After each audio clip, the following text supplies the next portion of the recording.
like about Brooks is that he understands the hollow earth ideas. Now, this isn't flat earth, this is hollow earth. And the deepest they've ever gone into the earth is 10 miles. That's the deepest drill, human drill. So when scientists say they know that the earth is, has a solid core and all that, they're not looking at a deeper science. I'm interested in what Brooks has to say about new technologies in general and how we are going to face a new future, because unless we have new technologies, it's just going to be the same old thing. I'm glad you're here today, because what we need to sort of balance out all this higher consciousness stuff, I'm not saying you're not, but is a low consciousness person? No, I want some hardcore technology here, understanding some investigative science. And what I really was impressed with about you is your whole talk on the inner earth that I saw you do at Contact in the Desert. And, people have a lot of things they say about the earth. And like I said in the introduction before, it's not, I don't necessarily think it's flat. I don't think it's flat at all, but it is, from what I've researched and what you've told me as well, it is hollow. I became introduced to the hollow earth when we were doing the research for the Arc of Millions of Years series, which was 2,000 pages, 4 volumes, all nonfiction on 44 ancient cultures and their view of the earth and mankind's relationship to it. And what became evident after, 6 years of research, and I know it seems like we were writing every day for 4 years, was that the ancient cultures believed that the earth had a life energy, had a life force in it, and that man had a kind of symbiotic relationship with the earth. And that as long as man, more or less behaved himself, in other words, the more part of the human race didn't engage in wickedness, then the planet would yield blessings and bounty beyond measure. But if the more part of mankind became wicked and warlike, then the planet had a tendency to rise up and spank mankind back and scatter them down into a few tribes. And that happened. This is happening now. Anyway, go ahead. Well, I mean, and I'll get to that at the end of the presentation. But what became evident was that they really believed it. Now, they had only empirical evidence, just, viewing the stars and what their shaman were telling them and what the earth was telling them and how far they managed to venture into one cave or another, or one mountain or another. But, and I really didn't pay much attention to it until about 2006, when we started taking pictures of the earth from deep space. And one of the things that came back was a picture of auroras. These are like northern lights or southern lights over both poles at the same time. Now, that took everybody by surprise, because we kind of thought for a long time that the lights were caused by the solar wind, whether it's winter or whether it's summer related to the northern hemisphere. The wind would strike that pole of the planet and it would light up when the ions struck the upper atmosphere. So it was really strange to see active auroras over both poles at the same time, because Earth doesn't stand straight up and down on its axis. It's tilted at 23 degrees. So they immediately began launching in an expedited manner other space programs to try to really discover the source of the aurora. They launched the Themis probes. They took various magnetometry measurements on the ocean. They put probes on the bottom of the sea. And they also began to take spectrographic measurements of the frequencies coming out of the center of the Earth. This was difficult to do. It took special equipment. And what they were getting was not consistent with a planet full of molten lava. What they were getting was a picture of a planet completely different than that. Then Dr. Y. Sessions published his paper from Washington University. He engaged his grad students, and they got their hands on 600,000 seismograms. These are printouts that are done by various seismographic stations around the planet. They're all printed, so they weren't really entered into computer programs yet. And what they decided to do was create a kind of CAT scan of the Earth, kind of a picture of the Earth based on these heavy earthquake vibrations as they pass through the planet. And of course, they already knew what had been published already. We believed in shear waves and pressure waves or parallel waves and shadow zones. And we just drew the line so that it fit our paradigm, the old paradigm of we live on a molten ball floating through space. However, what became evident was that there was a set of frequencies coming out of the center of the Earth, very strong and very narrow band, like we would normally get if we were, looking at an unknown element with a mass spec. And that was very strange because we expected it kind of be a soup of some kind. And it wasn't. It was two very defined peaks. What was strange about it is that the one peak was iron, but it was an iron state that only exists in crystalline form. And the only way it could exist at that frequency in crystalline form is if it was at about 6,000 degrees C, which happens to be the temperature of the surface of the sun. But there was another peak, and they determined that that peak was xenon.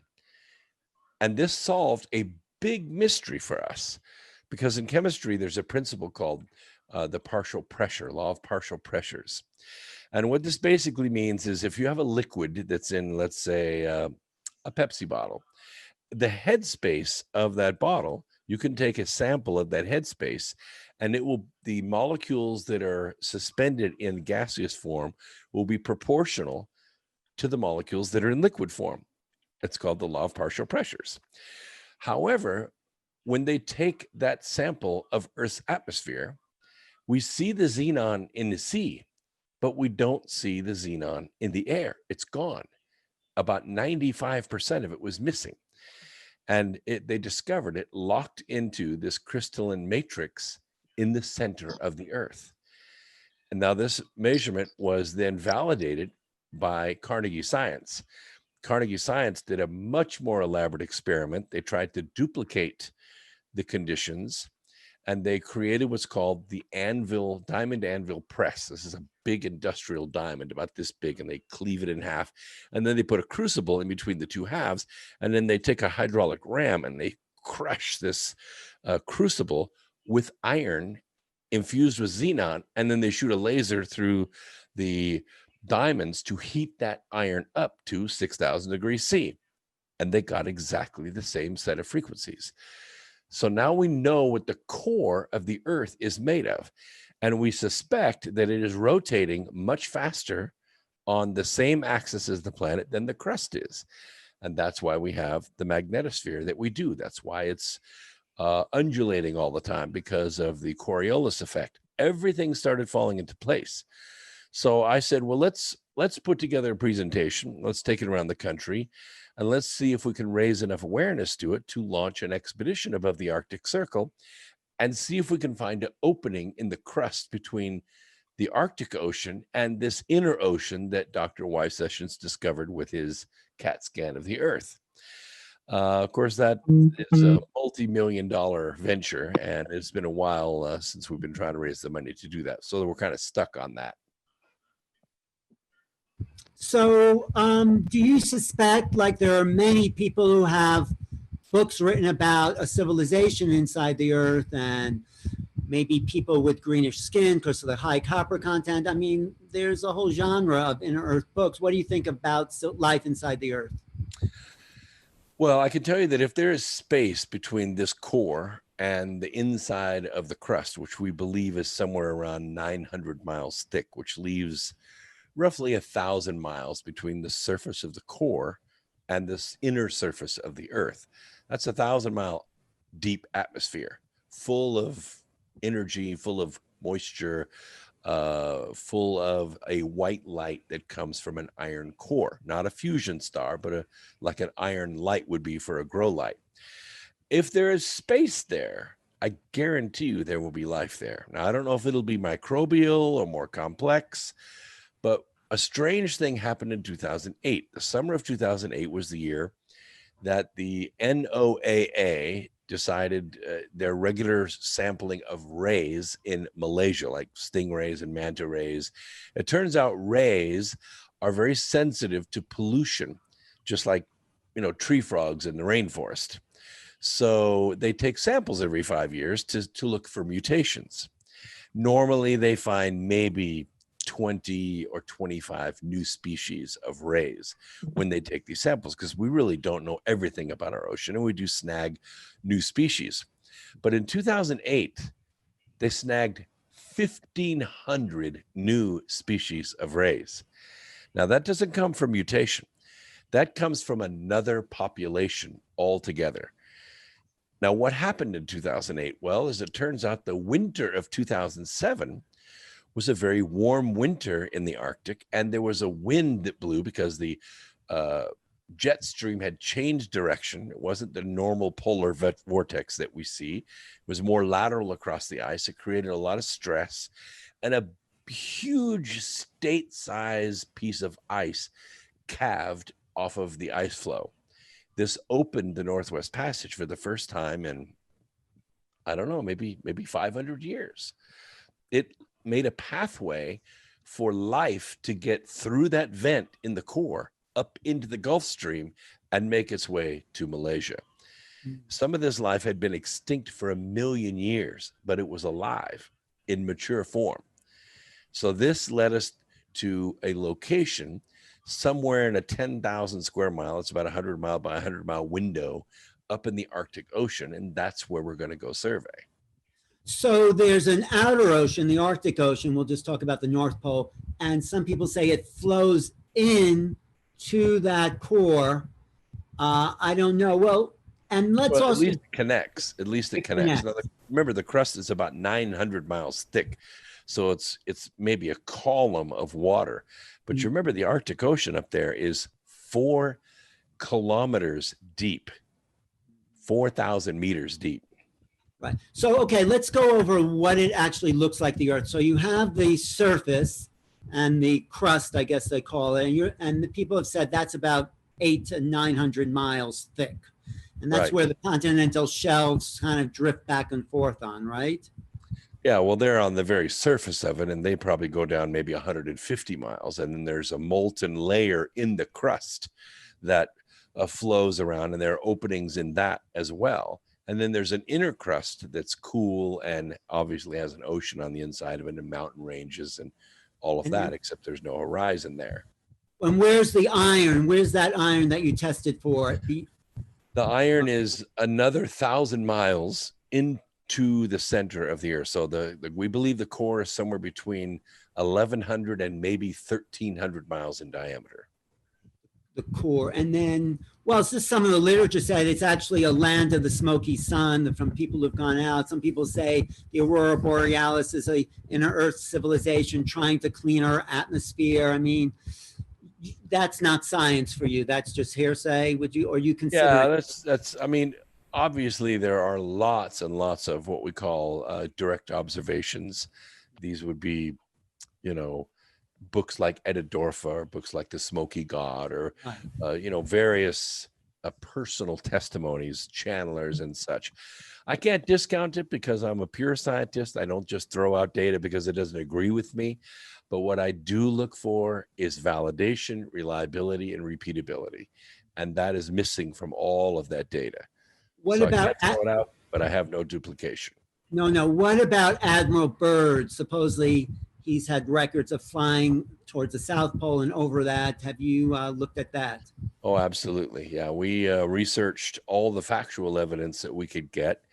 And the story of Admiral Byrd's venture up to Spitsbergen, where he put his plane back together on the beach, I mean, just barely made it before that ship had to get out of there. It was going to be destroyed, the Chantilly.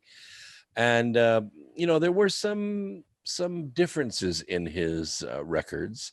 One of the differences was that he claimed that he flew straight toward the North Pole at about 2,500 foot altitude, which is insanity in a whiteout conditions. That's why he's an aviation hero and not a statistic, I suppose. And he navigated with a sextant from the pilot's seat. Now, people are really good with a sextant, but to fly and tell your location with a sextant is very difficult to do. And of course he could do it, but he claimed that he flew over the North Pole and that he flew over lush green areas where none should have been, and then returned to Spitsbergen. Well, The issue is that he arrived way earlier than what he should have at that airspeed. He claimed that he had a tailwind going in both directions. Now, a few years later, that route was flown again by another adventurer, and he took longer to get up there, and he saw no such lush green areas. So he says that maybe Admiral Byrd got off course and then managed to make his way back, and he just actually flew over Finland instead of over the Arctic area. There's controversy. There always is in science. That's why we look for validation, reliability, and repeatability in the data. And then some years later, there was a diary that emerged. It was late in the 20th century.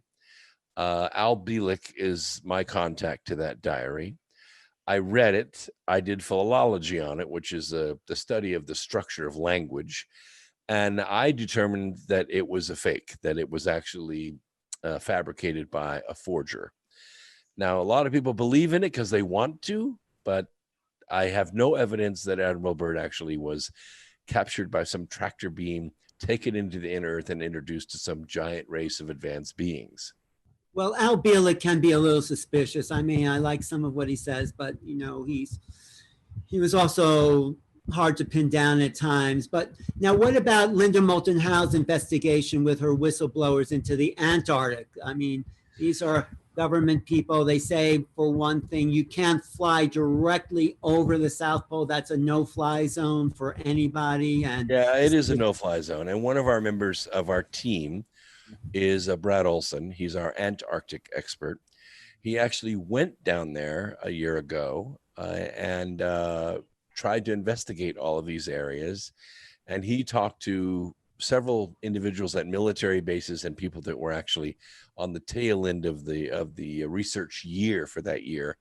And he could not validate any of that. And he's pretty convinced, he'll tell you himself, that he believes that whoever was talking to Linda Moulton Howe was just spinning a yarn.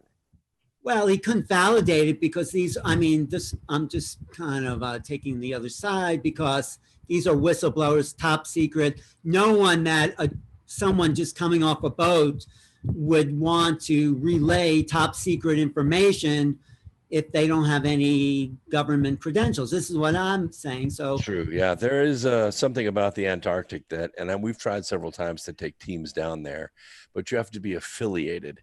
Affiliated means you have to be aligned with a government grant through a university to even get there. Now, that being said, we're trying to put together the money so he and I and one other person can go down there and actually access that area. It's expensive. It's about $16,000 per person to go on this. So we're in the process of raising that money. Well, if it's accessible, I like Brad. He's a good researcher, but I do doubt top government people were talking to him about the ancient civilization a mile under the ice there. And he didn't even get to those areas that these whistleblowers for Linda are saying have these ancient structures. So there's a lot of mystery to the Antarctic, wouldn't you say? It's true. And I have great respect, for Linda over the years. I mean, she's built an enormous empire, and you can't fault anyone for doing that. I have no lack of respect for her and her research at all. Well, her research is, I think, pretty solid, and she's an investigator. But either way, if you get to that Northwest Passage or even to the Antarctic, what do you think you'll find, and how will that help the rest of civilization? Well, that's a really good question. The ship is a nuclear-powered icebreaker. It's Arctica class. It'll take 125 people. So what we have done is we've built a hard science team from 6 different universities, Stanford and Washington University and Cambridge, and a couple of other universities. The names escape me right at the moment. But Johns Hopkins is another one. And their grad student teams are going to go with us. And they're going to be measuring sea chemistry, magnetometry, air chemistry. They're going to be taking micrographs and pictures of sea life at various depths. Some technology we had to invent. One is what I call the sea dart, because it's very deep ocean. The deepest submersible that we can find that's a remote only goes down to 1,000 kilometers. and that's not quite deep enough. We need to go to 4,000 kilometers. To modify that submersible is $5 million, and that we may not have the budget for that. So we invented what's called the Sea Dart, and this is a dart that we drop off the ship. It goes down through the water, sinks a probe, a coring probe, into the bottom, seals the end of it off, inflates a bag, and then floats back to the surface. We're going to build 4 of these, and we're going to launch as many times as we can, but a round trip is about 3 to 3.5 hours. So what we will be gathering is the first ever samples from the bottom of the Arctic Ocean in this area. And we think that we will find fossilized life or diatoms or even microbial life that is from the interior of the planet. If we do manage to find the opening, we don't know how big it's going to be. It will change everything. It will change the way we view the Earth. And I don't know, but there's a stack of Nobel Prizes to be won there. And it's a great discovery. Well, it's a fantastic discovery. I totally believe that's possible. Actually, you talked about how, when I asked you at the Contact in the Desert, how the hollowing actually would take place, because any liquid that is spun, like in a pail, it creates a kind of hollowing in the center. You want to just go over that? We've talked about centripetal forces, which is maybe why planets form as hollow spheres. But I think it goes more toward Newton's law of spheres. He has 2 basic laws, mathematical laws. One is that on the inside of a thin shell, gravity becomes 0, because the closer you are to one side as the other, it cancels out the gravity from the other side. So you pretty much become weightless. His thick shell physics, which is what would apply to planets, is just an extrapolation of thin shell physics. So it's all theoretical. What we want to do is have empirical backup to that. And as you said, we've only drilled a hole a little more than 8 miles deep. And we're not seeing a drop in gravity in 8 miles.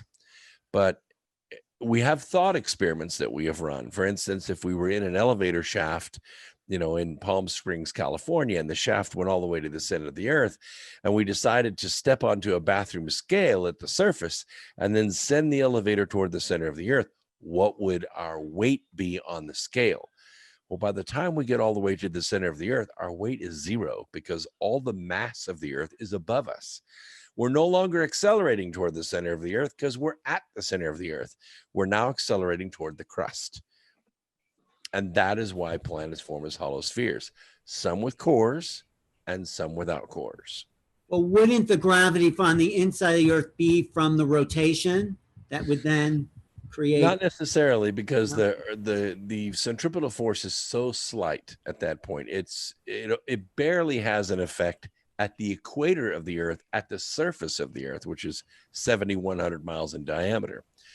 It barely has an effect. It's rotating faster than the poles, of course, but we only see a very slight bulge. And certainly that's not going to be that way 900 miles closer to the inside of the planet. More probably is the mass of the crust is enormous. And the crust itself will have a gravitational field. It will have an attraction to it from the inside. And that's why we see the ocean on the inside of the crust. I say see, I mean, we can detect it with these CAT scans. And we are seeing the waves crash on the shore on the inside of the planet. And this is an ocean that's larger than the Arctic Ocean, and it sits underneath the Atlantic. The entire Atlantic has an ocean underneath it, you're saying? Yes. How many miles down would you estimate that to be? I would say 900 miles. Right. And what about that iron you talked about? Doesn't that have a huge weight to it, or huge gravitational center? Yes, it does. But remember, that's 1,200 miles or 1,000 miles away. Okay. So gravity decreases with the square of the distance. Now, the interesting thing is when we look at the orbit of Earth around the sun, and we look at what we believe is the density of Earth, which is somewhere around 1 to 1.5 grams per cubic centimeter, the diameter of the planet and the amount of time it takes to go around the sun, these are our calculations, they're a little off. They're off by about 1,200 kilometers. So we're trying to resolve that. And the only way to really resolve it is to realize that the core is much heavier than the crust. Right. And once we put that into the equation, we begin to see this gap appear. That gap is what science thinks it knows and what it really knows. Would you say that? No, I mean, it's the gap between the core and the crust around it. That's the 1,200 kilometer difference. That's why when we actually look at the amount of time it takes the Earth to go around the sun and the distance from the sun and the mass of the sun, we calculate what should be the distance from the sun to the Earth, and we're off a little bit because of that gap between the core and the crust. Now, if the Earth was smaller and more dense, it'd make perfect sense, but it doesn't, because the Earth is larger and less dense. So it just doesn't make sense to us until we look at this core that is somewhere around 15 grams per cubic centimeter. What do you think about the expanding Earth theory? Is why continents look like they're being pulled apart. Is there anything to that? Sure. We think planets are formed one of two ways. We don't really know because we haven't been observing the universe long enough to really see it happen, but we kind of get snapshots of it when we look around the universe with the Hubble telescope. They either form through what are called accretion disks, which are giant spinning disks of gas and particles. And over billions of years, what happens is the center of it forms a sun, and then in Fibonacci rings around it, it forms planets. We think we can see examples of this out there in space. If that's the case, then planets fall into one of three categories. As they get smaller and smaller and smaller, they begin to spin faster and faster and faster. It's the law of conservation of momentum. Well, one of three things happens. They either spin so fast that they explode, which we see in maybe our asteroid belt. They get lopsided, a heavy part of it spins to one side, and they spit off a piece of themselves as a moon. And we have an example of that in our solar system, Venus and Mercury. Right. And then there's kind of the Goldilocks, which is where the crust expands and cools and expands and cools and expands and cools. And that's exactly what planet Earth is doing right now. The crust is still expanding. It's still filling in with molten material. In short, the diameter of planet Earth is changing slightly, but it could have slowed way down and become very asymptotic over the 4.5 billion years that the planet has existed. The other way that planets form is electrically. We have more examples of these big gas clouds experiencing a gigantic electric arcs that go shooting through it in kind of a random pattern. And where this lightning or where this electricity balls up, it forms planets, it forms stars. We think, and we're getting more and more evidence of this every day, more and more new physicists and astrophysicists are creating theories. We think we live in an electric universe. And in that case, it helps us understand why we don't have enough mass in the universe to explain how galaxies rotate around one another, because the distances are just too far apart. We create dark matter and dark energy to make up the difference, but we don't really know that for sure. What we think now is that the universe is kind of electromagnetic in the way that it ties galaxies and solar systems together. It seems to make a lot more sense. So if we knew that, if that became the science of the day, how would that change our standard science, and what advance in technology would happen if we based it on that theory of electromagnetism? Well, it does change our view of the universe and how long it takes for things to form. It also might change the speed limit of the universe. It might not be the speed of light after all. There may be interdimensional ways of traveling in physical form around the universe. We're not there yet, but we're experimenting with it. So if that change, let's say your theories are right, and then how does that access or give us access to free energy? Because obviously the planet's free energy, the sun, everything. There's so much. What's your whole idea about that? Well, obviously the Earth has a lot of energy. I mean, room temperature is what, 273 degrees Kelvin. Right. Tesla said, hey, this is a lot of energy. We should be able to tap into it. The problem with free energy is developing the potential. Yeah, the electricity's there, the energy's there, but we don't have another side of the plate to step on in order to get the potential to make flow. Not yet. So not yet. But the next rung in the ladder for us is fusion technology, fusion rocketry, fusion energy, and the Mac Daddy gold rush of the millennia is on the moon. It's helium-3. Helium-3 is where on the moon rocks or in the atmosphere? Where? No, it's in the South Pole in what's called Schrodinger's Basin, which is a basin that's basically the South Pole of the moon. There are huge craters. One is called the Shackelford crater. It's about a little bit bigger than Mount Everest upside down in the planet. And because it's the South Pole, it's shaded. And so we believe that it's full of frozen helium-3, solid helium-3. So we could go up there and core that and collect it and use it as fusion fuel. Is that what fusion fuel needs, helium-3? Is that the... Well, we see, the thing is we can do fusion now, but we do it with hydrogen, and it's very radioactive because it spews neutrons everywhere. The beauty about helium-3 is when it fuses together to make helium-4, it spits off protons. This is a big difference for two reasons. One, we could use the protons for electricity because we can charge them. The second thing is there's no radiation.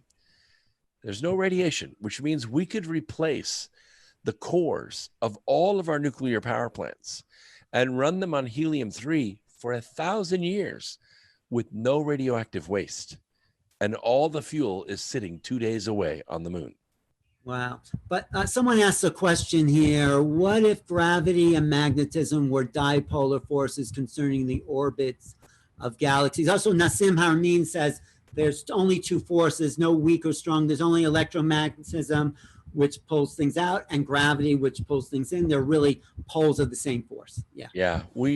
I mean, the whole field of astrophysics took a huge leap forward a couple of years ago with Garrett Lisi. Garrett Lisi discovered inadvertently the origin of the golden mean.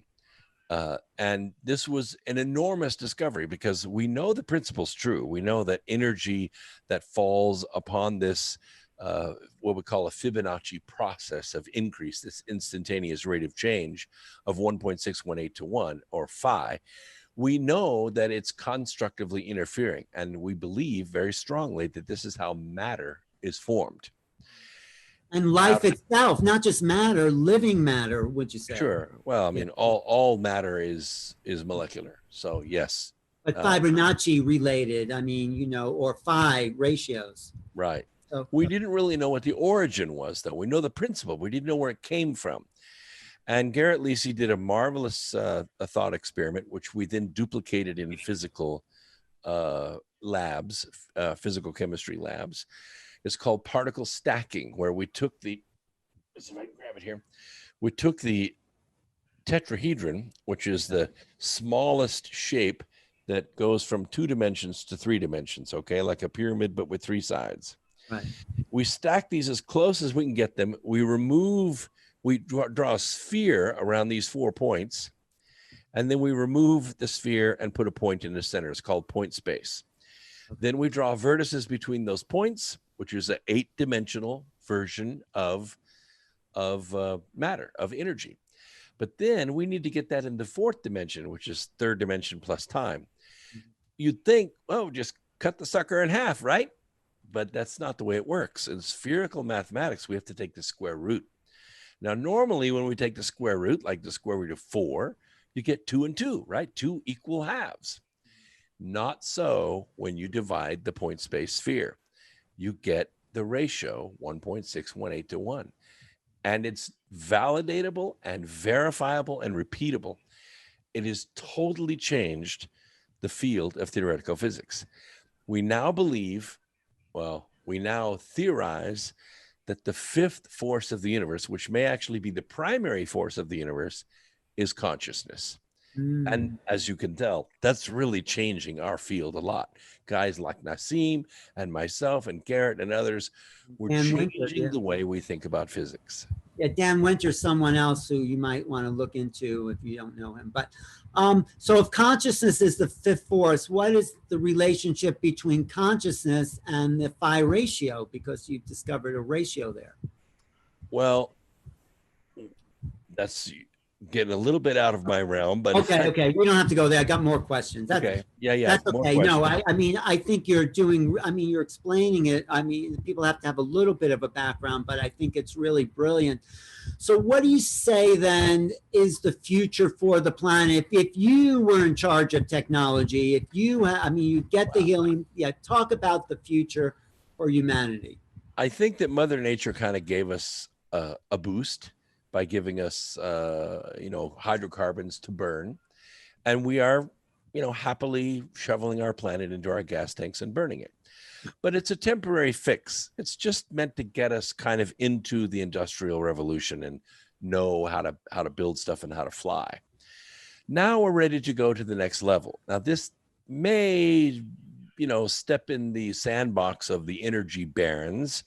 But if I were in charge, this is what I would do. I would move us toward fusion as a source of energy, because interesting things are going to happen when we do. First of all, it cuts the amount of time it takes to get from Earth to Mars from 7 months to about 70 days. Wow. And it gives us artificial gravity, which is a huge difference. We now, once we get to Mars, we can now access the asteroid belt. The asteroid belt has enough minerals, enough pure energy to supply the solar system for many, many millennia. That's the next generation for humankind. It may mean the end of money as a system of exchange, because there'll be so much value in the system that no human, literally no human, would be left behind. That's what we need. We need a fair economy where energy is accessible to all. But now that you're talking about energy motions, what do you think of ET technology, or what some of the, crash retrieval have revealed about how they're flying? I've been close to NASA at JPL since I was in high school. In fact, two of my high school friends ended up working for Hughes. They launched the GPS satellites. One of my friends even owns a part of the Iridium satellite, so they're still in the business. I know as close as anybody that I can imagine how much space technology we actually have our hands on. I think that there is ET technology out there because obviously we can see it. Obviously, we're chasing it with F-18 Super Hornets, and we can't catch it. And it's been that way for a long time. What we do know for sure is that we're not alone on this planet. We don't know if they came from other worlds or if they were here long before us and they just don't want to live with us. They're a much smaller population than us, but we know that they're as present as they want to be. Right. And that's just all I know about it. All I know is the most advanced space travel that we have, we are still putting humans on top of candles and lighting them. I know, it's ridiculous. It's very primitive. I mean, the ancient Greeks had steam engines. We haven't evolved too much further than that. No, we really haven't. We're still using steam. We're still using hydrogen peroxide, or the Germans just tested a paraffin, a candle wax engine. They're combustible engines. It went out of date with the 1800s, basically. I mean, we're still running on that technology. But when I interviewed Hal Puthoff, I asked him that question. He says, and he didn't give me anything official, but he said, if you can take the space-time away from the moving object, it would propel itself at the speed of light. I mean, that's sort of a rough estimate. What do you think of that? Well, all the theories that I have read, and I submitted a paper to CERN about a decade ago about this, is that there is something in the universe that we have observed. It's called exotic matter. We think that this is what neutron stars are made out of, old collapsed giant stars, or even black holes, the singularity in black holes. And there's been lots of argument about that, which is healthy. My paper was a theory that singularities in black holes are not a single point, but they are a Heisenberg uncertainty, and that they actually form around the event horizon a spinning ring of exotic matter, which means that in the center area of these supermassive spinning black holes, matter is not annihilated. It passes through a Einstein-Rosen bridge, but we don't know where it goes to or comes from. What we do observe, and when I was at the LIGO, the Laser Interferometer Gravitational Wave Observatory in Hanford, Washington, and also Livingston, Louisiana. I was supposed to work at the one in Italy this summer, but that trip got canceled. What we're observing is that particles are actually popping into our dimension from another dimension. We observe it. This instrument's extremely sensitive. It can measure all the way down to a Planck length. And that's what we're seeing. We're seeing particles pop into our dimension from another dimension. So Stephen Hawking was correct that our universe is leaking into another universe. But what I added to it is that other universes are leaking into ours. Right. So there is a way to move interdimensionally that is independent of the speed of light, because the speed of light becomes non-essential in heavy gravitational fields. Right. That's old Einsteinian physics. That doesn't apply to what now is being discovered. But if there's particles that are moving between dimensions and universes, there could be entities or beings. It could be, because these particles do carry information. What we've seen in the more modern patents, especially the one that was recently filed by the U.S. Navy, is that this exotic matter is at the core of some of this propulsion technology. The problem is that, a tablespoon of this exotic matter would fall through the Earth to the center of the core instantly, because it's that dense. You can't contain it. I don't see how a ship the size of a large Tic Tac is going to hold exotic matter in the center of it. Unless it's made of some type of material that can do that. Just one more thing, and then I have another question from the chat. When we get to heavy gravity, doesn't that warp time as well? Sure. And so what does that orientate us towards if we're warping time? Well, what happens is, outside of that heavy gravitational field, time goes normally. But inside that gravitational field, time slows down. It slows down relative to the outside. It runs the same on the inside, but it's just relative to the outside, time changes.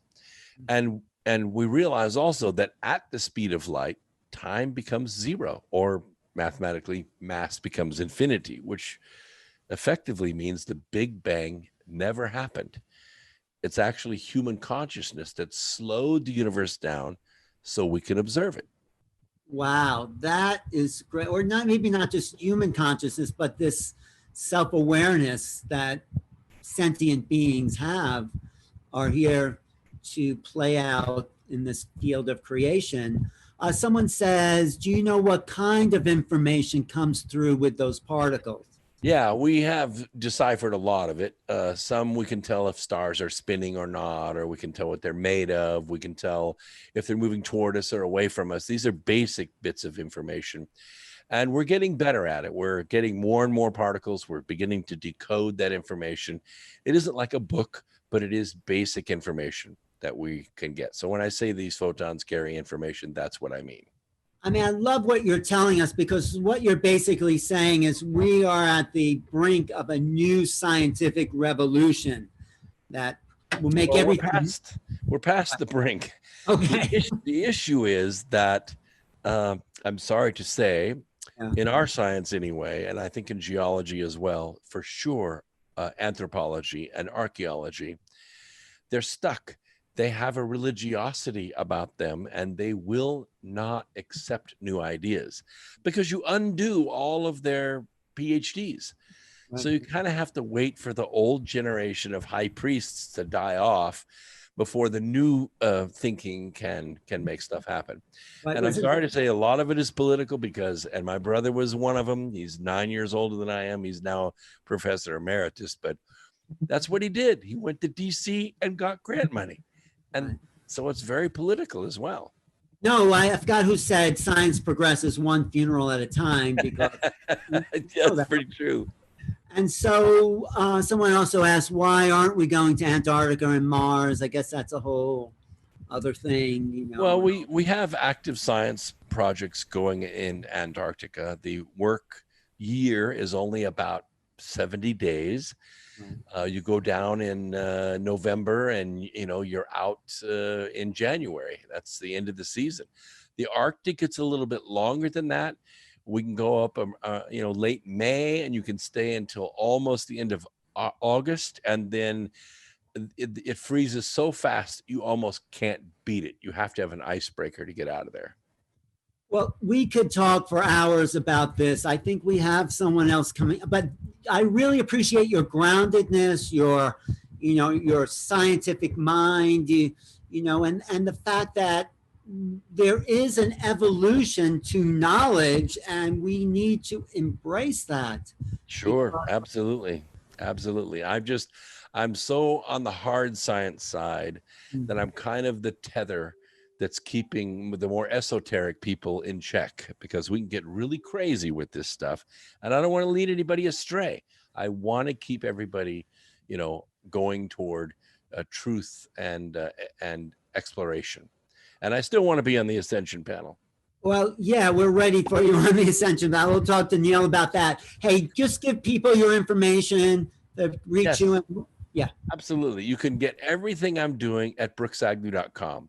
All my science projects, my podcast is there, the books I've written, everything is there. We're working on a film to put some of the books into film. So everything's at brooksagnew.com. Well, maybe I'll go to the inner earth with you. That's that's a rough ride. It's 100-foot seas. You'll be in the room of doom for 10 days. Maybe I would rather go and watch it on the live stream than hanging over the rail. Hey, Brooks, thanks so much for joining us on Portal to Ascension. You are on the Ascension. Just joining us here, you're on the Ascension panel. My pleasure. Thank you so much for letting me be part of Portal to Ascension. It's great to have you. I'll see you soon. This is Alan Steinfeld, Brooks Agnew. Brilliant presentation. Up next is Scott Ware, who's going to be interviewing Laurie Spagna. I love Laurie's information. Talk about someone who really knows how the evolution of the soul and consciousness is progressing at this time. This is Laurie. So I'll let Scott introduce her. And thank you. This is Alan Steinfeld.